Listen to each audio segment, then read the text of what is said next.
Man, well, now that was a show.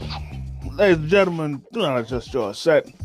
I am Hitman Cos. Welcome to your official review for Crown Jewel. And of course, I'm not alone in this endeavor. Please welcome, as always, the humble man, Gary. Gary, welcome to the contracts. Yo, what's good, my man? Cos Payton, what's good? Ain't nothing, man. Ready to get into this? Yes, sir, let's do this shit like Brutus. Alright. Now, to start things off, we had the OG bloodline versus the new bloodline.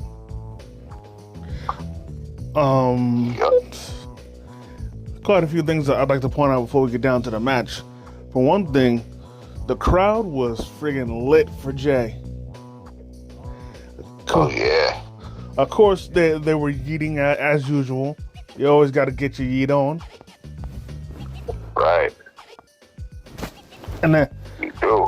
and then another thing that I found funny about Jay compared to everybody else in the matches was how much he stuck out like a sore thumb. Oh yeah. Because the thing was, everybody was wearing black and red, even Roman and Jimmy, but yet he was wearing blue and pink. Right. That And was crazy, huh? and that was just like real funny to me. Yeah, no, I would agree. Now, anyways, quite a few things really stood out in this match. Where, for one thing, there was a time specifically where Roman wanted to get tagged into the match, but instead of Jay tagging him in, he tagged in Jimmy instead. Exactly. And That was crazy. and Roman did get a little annoyed at that, but he let it rock.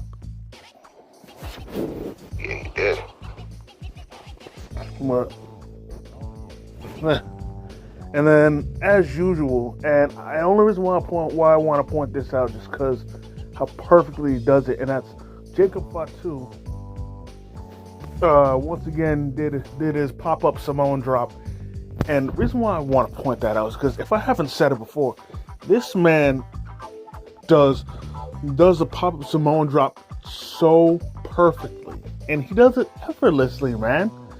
Like it's so brutal, but it's so perfectly done. Like he is such a natural at it. Yeah, he is. Yeah. Man. Yeah, man, it was really crazy. And then, oh man, I thought it was funny when the crowd was mimicking Tama Tonga when he was doing his usual tribal chanting. Oh yeah. That was funny as well. That was kind of crazy. Then, Honestly. yeah, and then there was also a miscue that I noticed that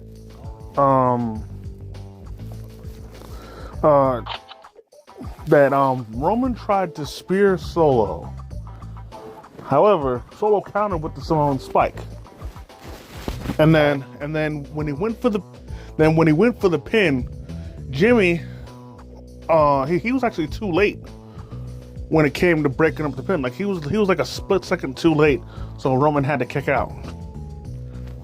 Right. And then That's crazy, yeah. man. Then another spot happened where Jey Uso tried to do a suicide dive on the Jacob Fatu. However, Jacob caught him and then countered. Yep, I remember. Yep. And then of course, what bloodline match wouldn't be and of course it wouldn't be a bloodline match without there being a ref bump. Exactly. But when the ref bump happens is when the extra craziness happens. Because first off, Jacob Fatu was Jacob Fatu, and he freaking destroyed. He destroyed Jimmy, Jay, and Roman all by himself.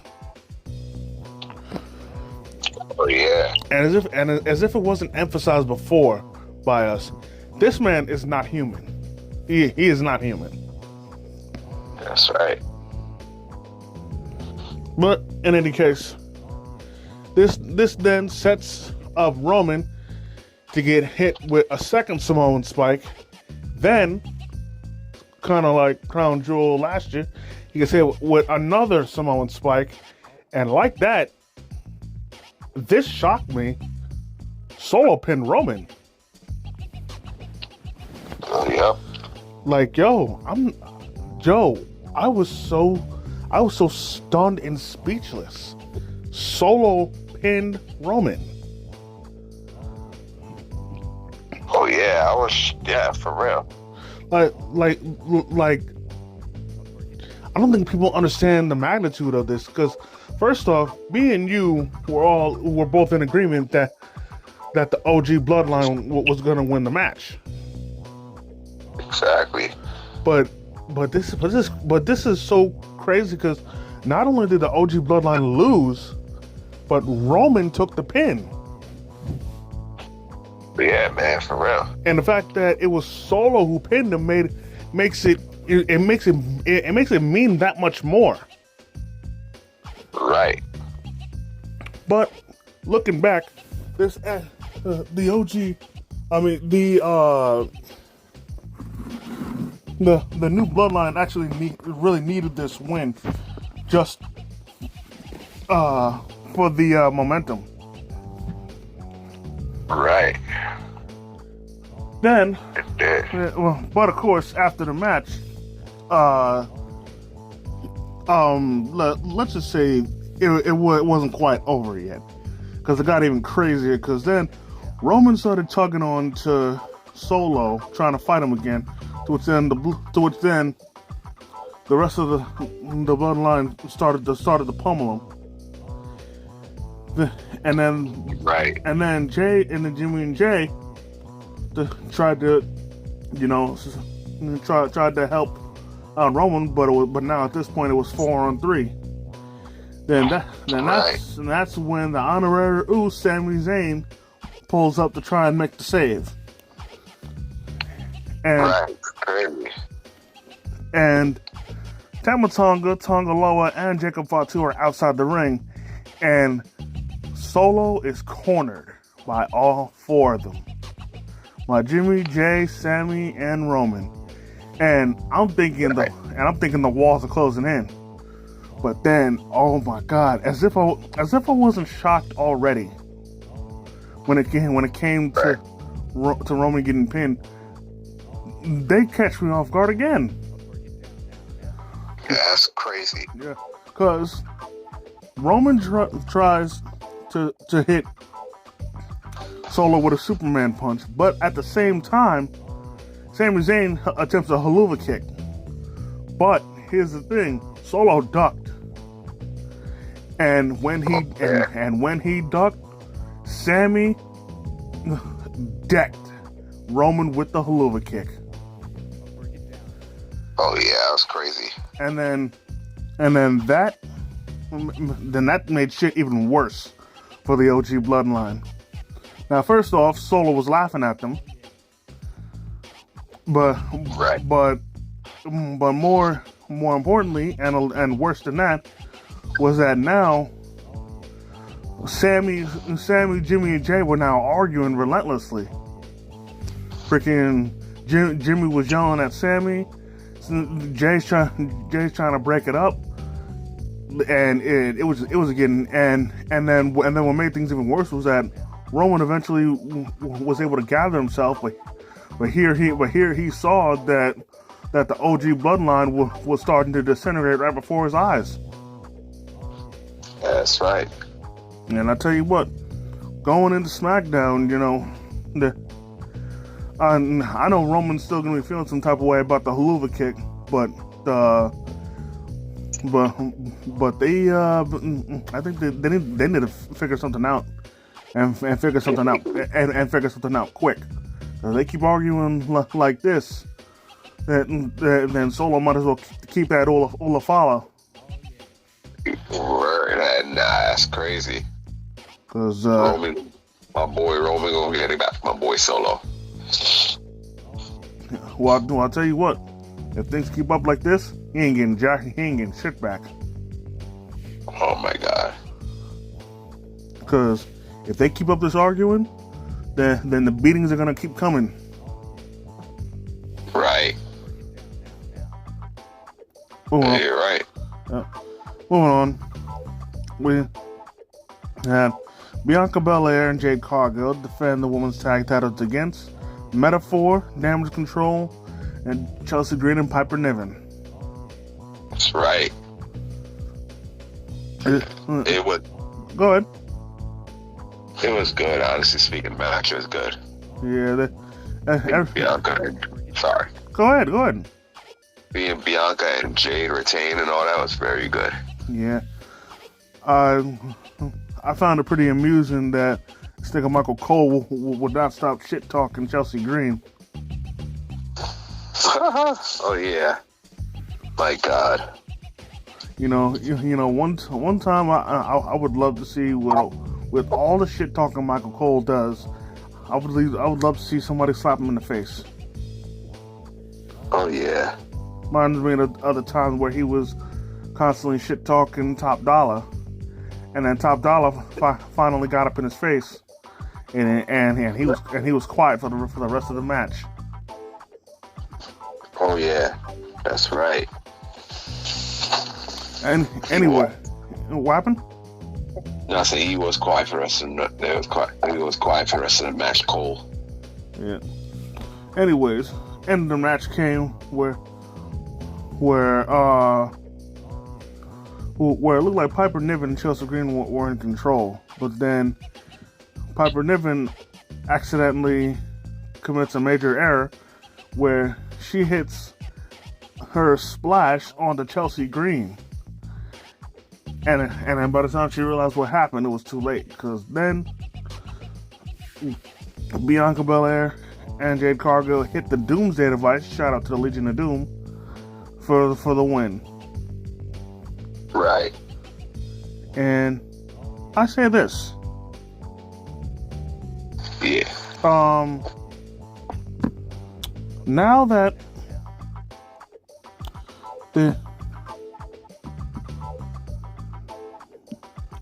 now that they have another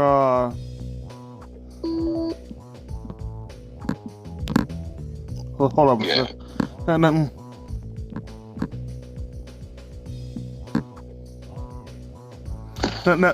that they have another successful defense under their belt, who's next?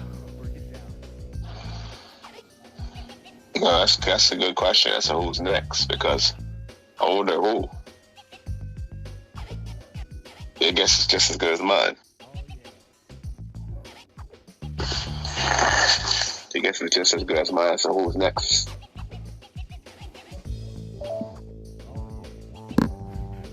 I guess it's just as good as mine. So who's next?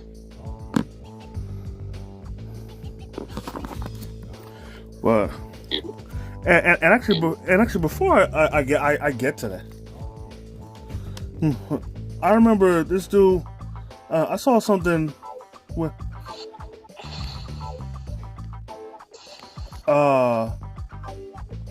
apparently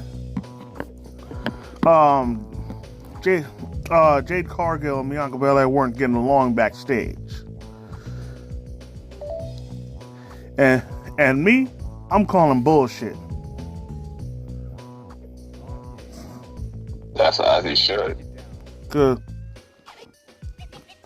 Yeah, especially since freaking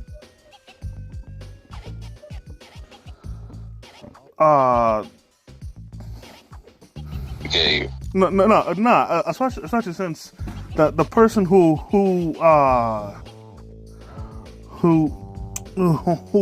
made this report was the coach. And look at, I ain't got nothing against the coach, but there's two things working against him.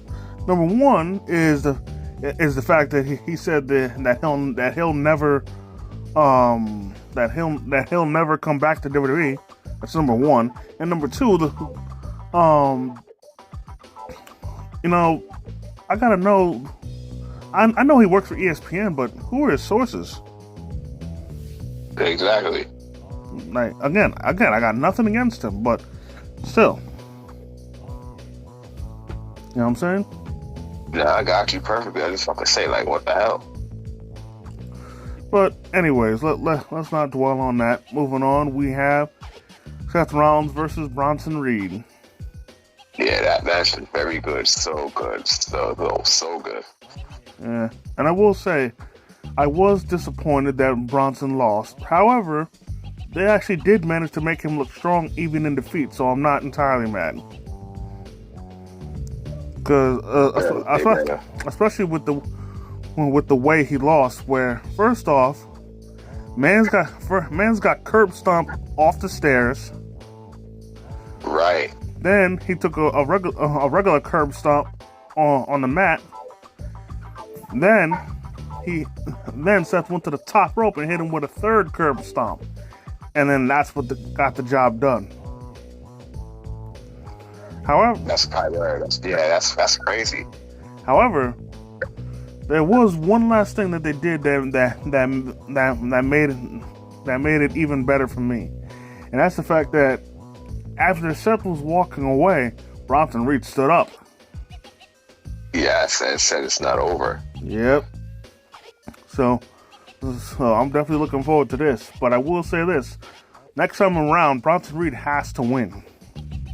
Oh, probably. Because even if they have him do the whole standing up thing after the match, it's gonna start to make him look weak. Because now he'll be down too. You know? Yeah, crazy. Yeah, I know he'll be down too. So I mean, if that rematch, like, you know, I want to know when a rematch is going to happen and where. It's going to be off episode of Monday Night Raw. It's going to be a Survivor Series. Yeah, who knows? Right. Anyways, moving on, we have Liv Morgan versus Nia Jax for the Women's Crown Jewel Championship. Now, before we get into this, I don't think you guys understand the work that went in to the Crown Jewel title. First off, this thing has 3,356 embedded stones, 50 carats of diamonds, and a 250 total carat weight of emeralds, which are Australian crystals. So y'all gotta understand, that's a lot of ice dripping. You know That's a fact. You know what I'm saying?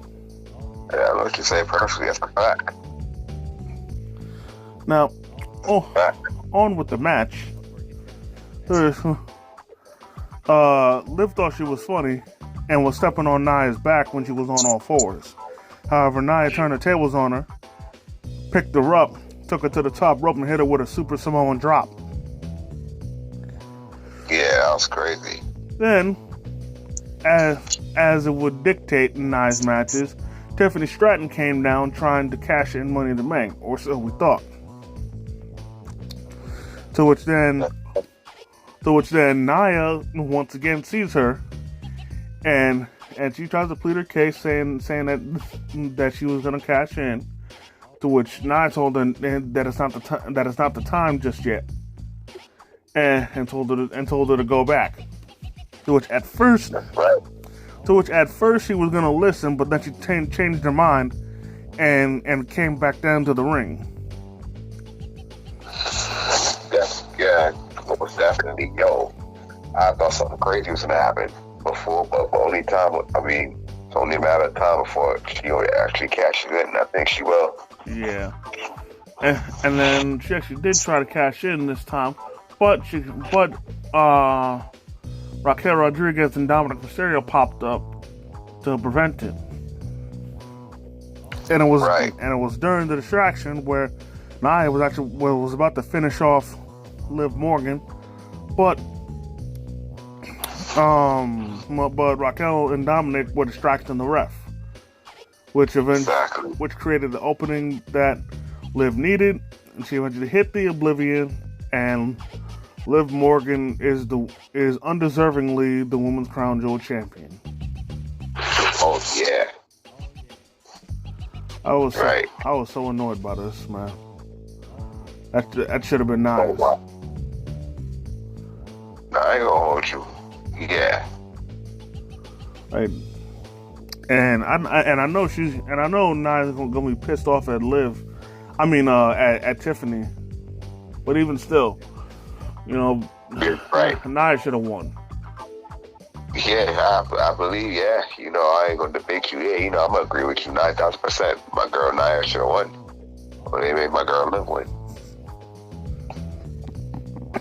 And I've said it before. The only reason why I tolerate Liv is because of Dominic. That's it.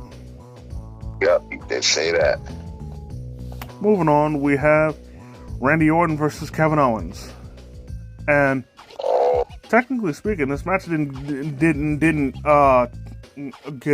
get underway, but there was a lot of action that did happen. But before then, couldn't help but notice that KO was wearing a Cowboy Bob Orton shirt, Randy's father.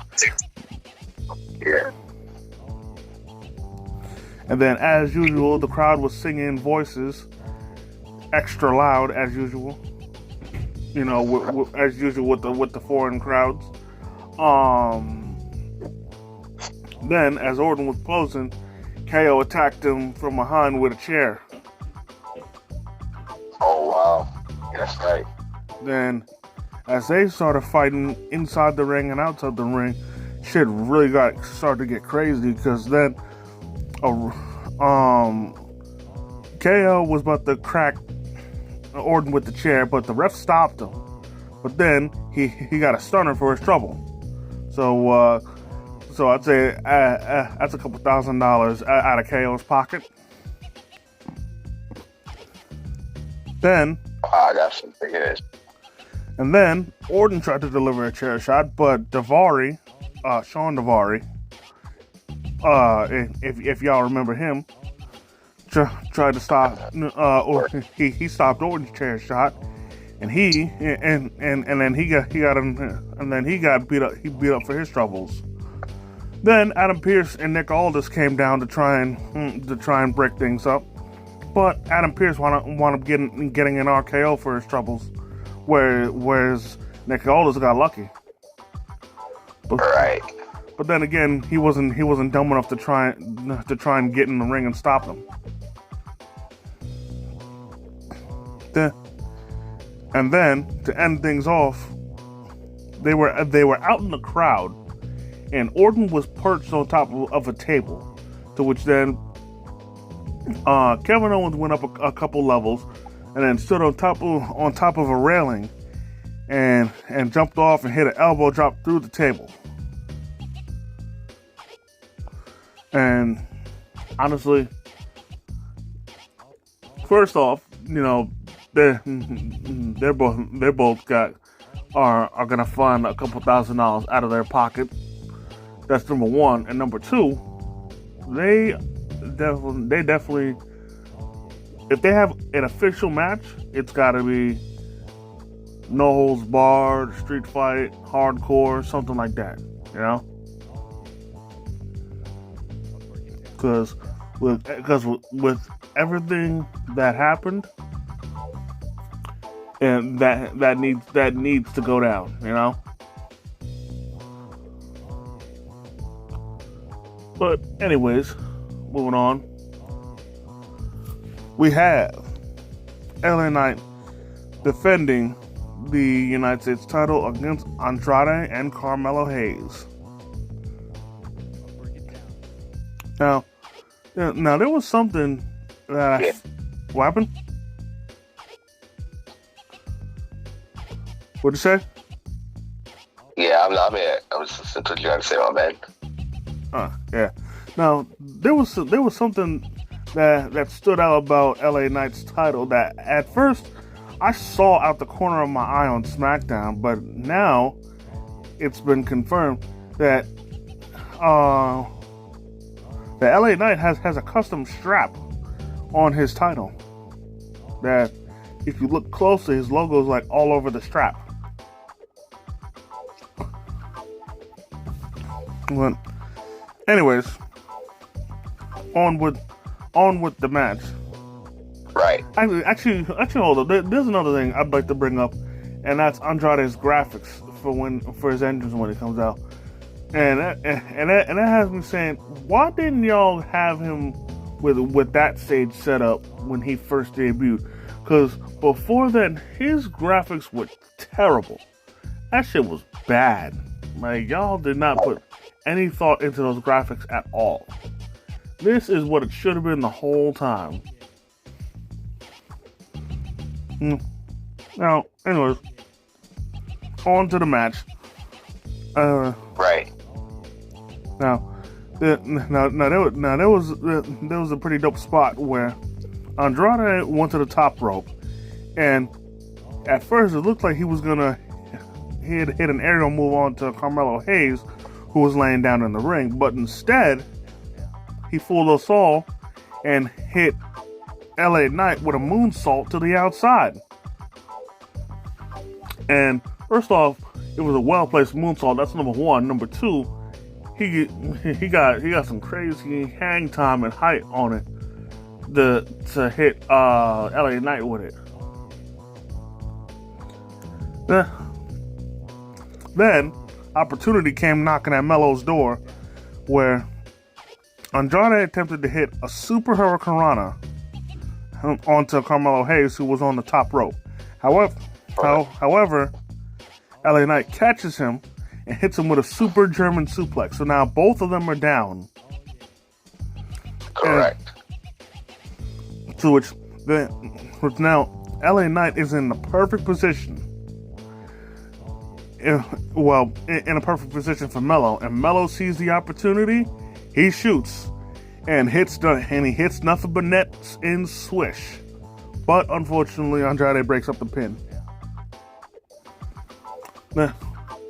And then the end of the match comes where Melo does his usual tilt the whirl, his tilt the whirl face buster that he does. Honestly, if you guys saw Sin Cara back then, the move is actually Sin Cara's old finisher, Air Mystico. Only difference is Melo doesn't turn it into an armbar.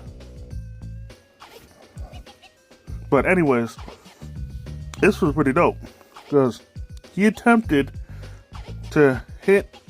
No. He tried to hit Andrade with it, but the second he came down, LA Knight caught him with the BFT, and like that, LA Knight is still the United States champion. Even though I did want Melo to win, I was not disappointed in the match at all. They definitely delivered. And actually, as a matter, and this is just my opinion. Honestly, I think this was the best match of the night. Because let's look at it this way. Melo and Andrade can naturally put on a great match between the two.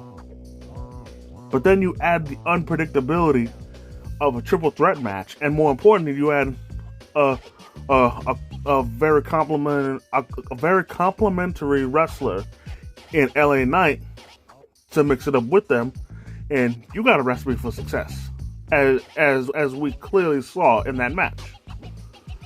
And they tore the house down. There's no better way to describe it. Knight, Melo, and Andrade tore the house down. And that's why I personally feel that the triple threat match was the best match of the night. Moving on, we have Cody Rhodes versus Gunther for the men's Crown Jewel Championship. And once again, to further prove my point, I need to emphasize this. It needs to be said. The composition, the construction that went into to making the crown jewel title 3,356 embedded stones, 50 carats of diamonds, and 250 total carat weight. All emeralds, mind you, that are Australian crystals. With that being said, on to the match. Well, actually, first off, I gotta say, this foreign crowds, period, are so amazing because even when we get down to the main event, they still are just as lit as they were when the show first started. And needless to say, this was no different, because they were singing Cody's theme, they were singing that Cody Rhodes song that the crowds made up, and then if that wasn't crazy enough, they were doing the wave.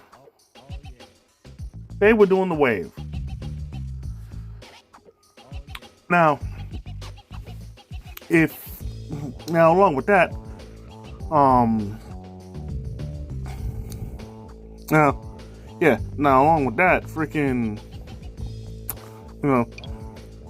this match, as usual, was pretty dope. I expect absolutely nothing less from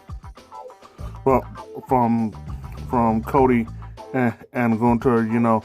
They are both very great talent, and I expect nothing less. And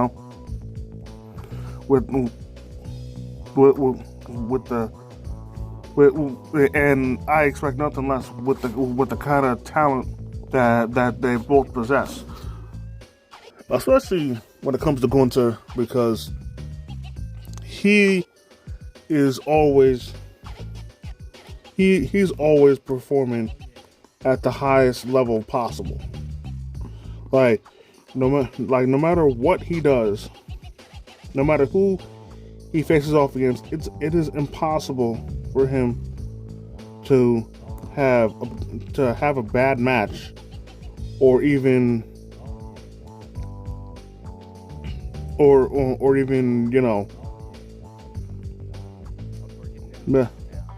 mess things up, and what's even better than that is that he can pick up the slack if his opponent is lacking. And